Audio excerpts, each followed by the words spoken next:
Korma group, जो सोचता है वो करता है। आपके अपने सपनों का आशियाना। जब से बिहार विधानसभा चुनाव का ऐलान हुआ है, महागठबंधन और एनडीए एक दूसरे के आमने सामने है। लेकिन अब जो स्थिति है उसमें महागठबंधन के अंदर ही बड़ा जंग छिड़ गया है। जी हां, एनडीए जहां पर सीटों का बंटवारा हो चुका है, प्रत्याशी भी उतारे जा चुके हैं, वहीं दूसरी तरफ महागठबंधन है अभी तक आधिकारिक तौर पर सीटों के बंटवारे की घोषणा नहीं हो पाई है।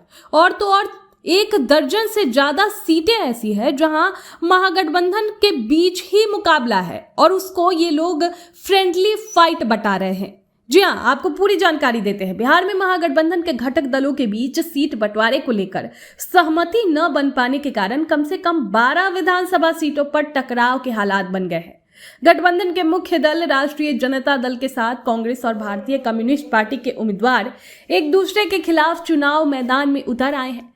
महागठबंधन में ये स्थिति सीट बंटवारे पर चल रही खींचतान और असहमति को उजागर करती है।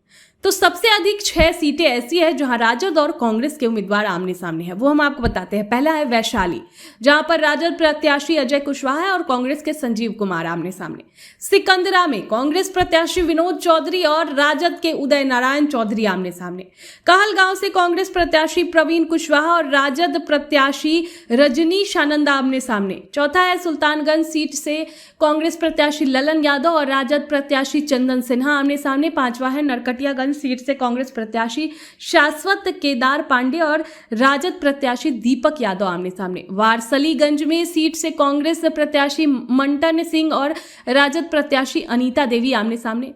अब वो सीट बताते हैं जहां सीपीआई और कांग्रेस के उम्मीदवार एक दूसरे को चुनौती दे रहे हैं। पहला बछवाड़ा सीट, दूसरा है राजापाकर सीट जहां सीपीआई प्रत्याशी मोहित पासवान है और कांग्रेस प्रत्याशी प्रतिमा दास आमने सामने है। तीसरा है बिहार शरीफ, जहां सीपीआई प्रत्याशी शिव कुमार यादव है और कांग्रेस के उमेर खान है। चौथा है कहरगढ़ सीट से सीपीआई प्रत्याशी महेंद्र गुप्ता और कांग्रेस प्रत्याशी संतोष मिश्रा आमने सामने।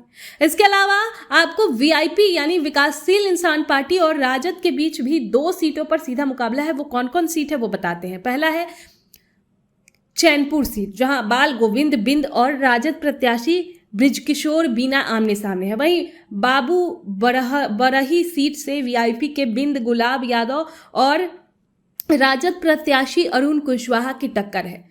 वहीं सूबे में महागठबंधन का नेतृत्व कर रहे राष्ट्रीय जनता दल ने अपने 143 उम्मीदवारों की सूची जारी कर दी है। आरजेडी पिछले 2 विधानसभा चुनाव में सबसे बड़ी पार्टी के रूप में उभरी थी। कांग्रेस इस बार कुल 61 सीटों पर चुनाव लड़ रही है। ये आंकड़ा साल 2020 के मुकाबले 5 कम है। पिछले चुनाव में कांग्रेस को सिर्फ 19 सीटें ही मिली थी और उसकी खराब सक्सेस रेट का महागठबंधन की हार के लिए जिम्मेदार ठहराया गया था। विकासशील इंसान पार्टी ने पहले 40 से 50 सीटों और सरकार बनने पर डेप्यूटी सीएम के पद की मांग की है। हालांकि आखिरकार पार्टी ने 16 सीटों पर समझौता किया। फिलहाल इनके पास विधानसभा में कोई सदस्य नहीं है। महागठबंधन के घटक दल में भारतीय कम्युनिस्ट पार्टी माले लिबरेशन ने इस बार 20 सीटों पर ही उम्मीदवार उतारे हैं। भाकपा ने 9 और माकपा ने 4 सीटों पर चुनाव लड़ने की घोषणा की है। चुनाव आयोग के अनुसार पहले चरण के चुनाव के लिए कुल 1314 उम्मीदवार मैदान में हैं। 243 सदस्यीय विधानसभा की 121 सीटों पर 6 नवंबर को मतदान होना है। इस चरण में नामांकन पत्रों की जांच के बाद 300 से अधिक प्रत्याशियों के पर्चे खारिज किए गए और 61 के नाम वापस लिए गए। बता दें कि 6 और 11 नवंबर को 2 चरणों में विधानसभा चुनाव होंगे, जबकि नतीजे 14 नवंबर को आएंगे। बिहार में पहले चरण में 121 जबकि दूसरे चरण में 122 सीटों पर मतदान होगा। आपको बता दें कि चुनाव आयोग के मुताबिक बिहार में कुल 7.43 करोड़ मतदाता है। इनमें से करीब 3.92 करोड़ पुरुष और 3.50 करोड़ महिला है। 1725 ट्रांसजेंडर मतदाता शामिल है। ये सभी आंकड़े 30 सितंबर 2025 तक के हैं। बिहार विधानसभा का कार्यकाल 22 नवंबर को समाप्त हो रहा है। राज्य में 243 विधानसभा क्षेत्र है, जिसमें अनुसूचित जनजातियों के लिए 2 और अनुसूचित जातियों के लिए 38 आरक्षित है। तो अब देखना होगा कि महागठबंधन में ये जो खींचतान चल रही है, जिसको फ्रेंडली फाइट का नाम दिया जा रहा है, वो आगे चलकर किसका नुकसान और किसका फायदा करता है। आपके सपनों को हमने सजाया है। ई होम्स पैनोरमा को हमने बनाया है। ई होम्स मेरा एक सपना था जिसपे मैं पिछले 4 साल से काम कर रहा था। हमने जो बनाया है वो सबने है माना। ई होम्स पैनोरामा में हो आपका भी आशियाना।